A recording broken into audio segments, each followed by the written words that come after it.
चलिए आज हम लोग पढ़ेंगे फ्यूचर टेंस। फ्यूचर टेंस का हिंदी क्या होता है बताइए? फ्यूचर टेंस का भविष्यत काल। ठीक है, तो फ्यूचर टेंस के भी 4 प्रकार पढ़ेंगे। Simple future, future continuous tense, future perfect tense और फ्यूचर परफेक्ट कंटिन्यूअस टेंस। तो आज का पहला क्लास है फ्यूचर टेंस में सिंपल फ्यूचर टेंस का। सिंपल फ्यूचर टेंस क्या होता है कि आने वाले समय में, जिस समय का हमको पता नहीं है, आने वाले समय में कोई कुछ करेगा, करेंगे या करेगी। जैसे मैं बच्चों को पढ़ाऊंगा, वह खेलेगा, सीता चाय पिएगी, रवि क्रिकेट खेलेगा। ये सब एग्जाम्पल्स हैं, मतलब आने वाले समय में सामान्य रूप से कोई कुछ करेगा। इस टेंस से यह बोध होता है कि आने वाले समय में कोई काम सामान्य रूप से होगा या कोई कुछ करेगा, करेंगे, करेगी। जितने भी फ्यूचर टेंस के आप प्रकार पढ़ेंगे उसमें गागेगी लगा ही रहेगा। है लगा रहता था तो प्रेजेंट टेंस, था थे थी लगा रहता था तो पास्ट टेंस, और गागेगी लगा रहता है तो फ्यूचर टेंस। लेकिन इसमें करेगा, करेंगे, करेंगी, पढ़ेगा, है ना, सोचेगा, बोलेगा, दौड़ेगा, ऐसा मतलब मुख्य क्रिया के साथ, वर्ब के साथ गागेगी लगा रहता है। जैसे देखेंगे पढ़ेगा, करेंगे, बोलेगा, जाएगा, पढ़ाएगा, है ना। अब पहले तो पहचान लिए कि इस टेंस को कैसे पहचानेंगे कि ये सिंपल फ्यूचर टेंस का वाक्य है। समझ गए? मुख्य क्रिया के साथ गागेगी रहेगा लगा हुआ।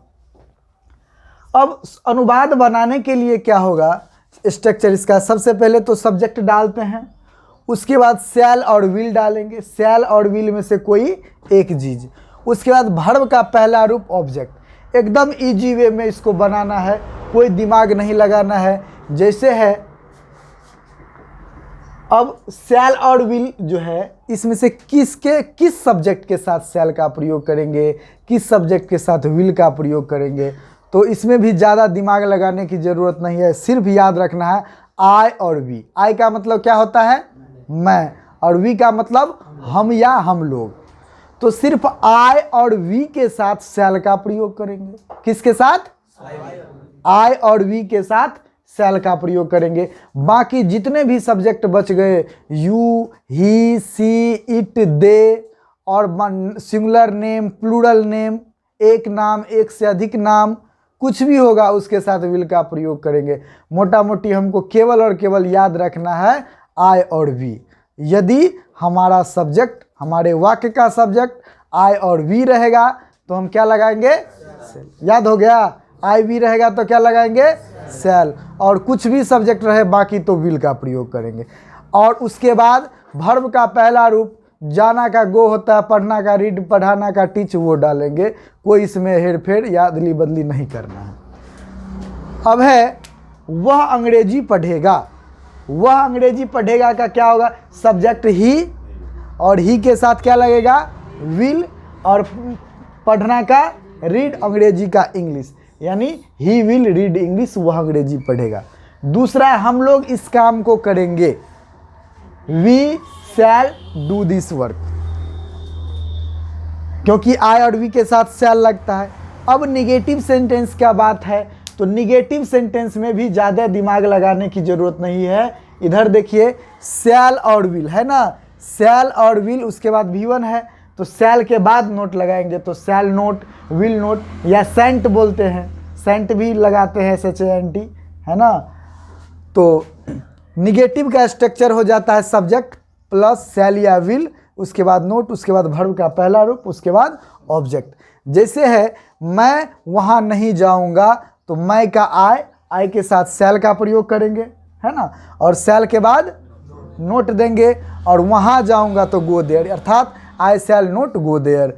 अगला है रवि चाय नहीं पिएगा, तो सब्जेक्ट दिए Ravi, will not take tea, कोई है इसमें दिक्कत? सिर्फ आपको ये पहचानना है कि किसके साथ शैल किसके साथ विल। तो आई बी के साथ शैल, बाकी के साथ विल। अब इंट्रोगेटिव की बात आएगी तो इंट्रोगेटिव में भी वही जो पुराने से पहले से पढ़ते आ रहे हैं। अगर यहाँ पे रहता वह अंग्रेजी पढ़ेगा रहेगा, क्या वह अंग्रेजी पढ़ेगा? तो क्या करेंगे, विल को सब्जेक्ट के पहले रख लेंगे, विल ही रीड इंग्लिश। अगर WH वाला रहेगा वह अंग्रेजी कैसे पढ़ेगा? तो हाउ दे देंगे पहले, how will he read English, है ना। तो क्या वह सच बोलेगा? इंट्रोगेटिव में हम स्ट्रक्चर दोनों एक ही बार में आज लिख दिए हैं। पहला कि शैल विल को सब्जेक्ट के पहले रखेंगे, है ना, और दूसरा में WH है तो पहले शैल विल के पहले भी WH रखेंगे, शैल विल के पहले WH, उसके बाद सब्जेक्ट, उसके बाद नोट रहेगा तो नोट, उसके बाद वर्ब का पहला रूप, उसके बाद ऑब्जेक्ट, उसके बाद क्वेश्चन मार्क। तो क्या वह सच बोलेगा? तो पहले आप बना लेंगे वह सच बोलेगा क्या होता है, वह सच बोलेगा तो होगा he will speak the truth. क्या वह सच बोलेगा?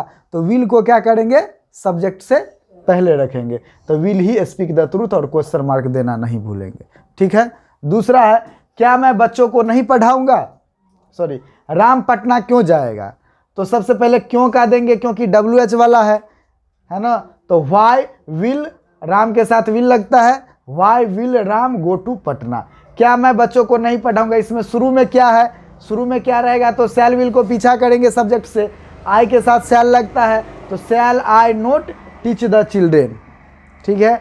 वह कैसे अंग्रेजी पढ़ाएगा, ये भी WH आ गया, तो how will he teach English, कैसे पढ़ाएगा, ठीक है। तो यही था सिंपल फ्यूचर टेंस का फंडा, ठीक है। इसको आप लोग उतार लीजिए।